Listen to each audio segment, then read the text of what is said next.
Barangay Sinag. Pasyalan po natin.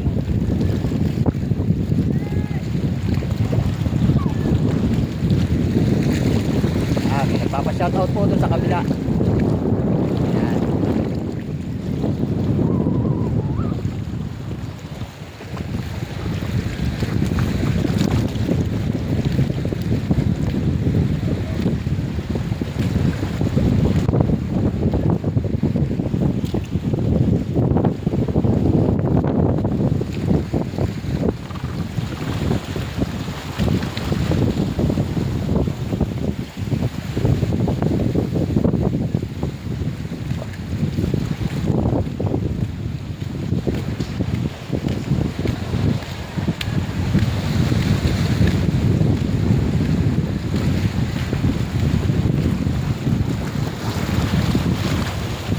Ayan, ito po yung pula po, halaman dagat po ito. Ito po yung mga damo sa ilalim ng dagat. Nabibili po ito.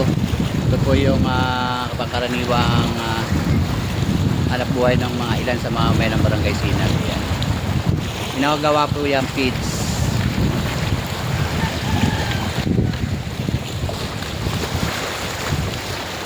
Okay, yun lamang po at maraming salamat. God bless.